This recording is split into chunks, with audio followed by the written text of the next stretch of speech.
The Roman Empire was not built on courage alone, it was built on debt.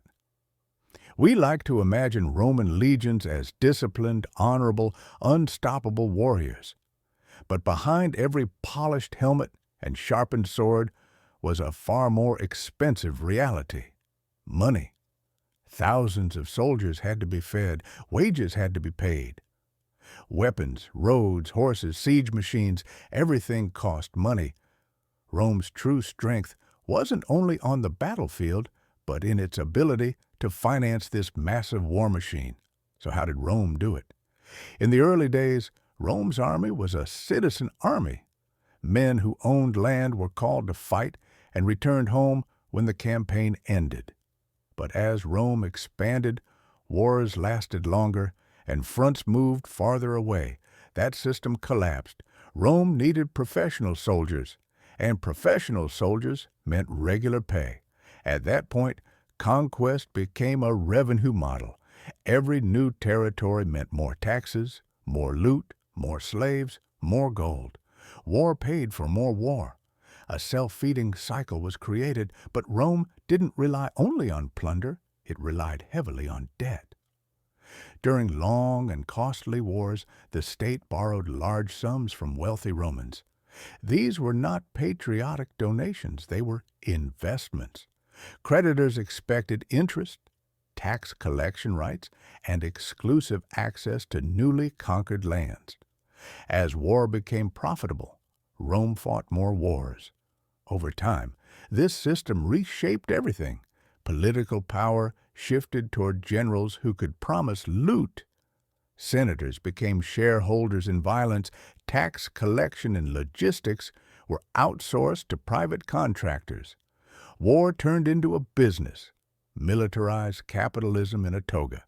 But the costs kept rising. When expansion slowed and revenues dried up, Rome turned to an old trick: debasing the currency. The silver content of coins was reduced. More money circulated, but it was worth less. Inflation followed. Trust eroded. The wealthy protected themselves. They bought land, slaves, and real assets. The poor paid the price through taxes, inflation, and forced conscription. This wasn't just a military collapse, it was a monetary one. Now look at today. Governments run massive deficits. Wars are financed through debt. Central banks print money.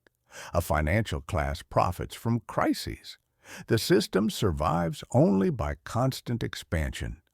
Sound familiar? Rome teaches us this.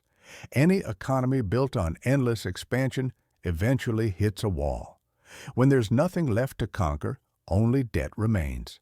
And when that happens, the state turns inward. Higher taxes, tighter control, more money printing. Today we use different words.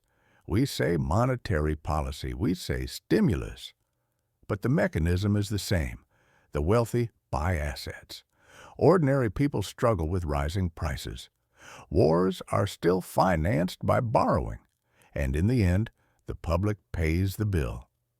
History shows us one thing clearly. Empires don't collapse when enemies breach the gates. They collapse when the math stops working and no one dares to fix it. So the next time you hear about a new conflict, a new crisis, or a new economic package, don't just watch.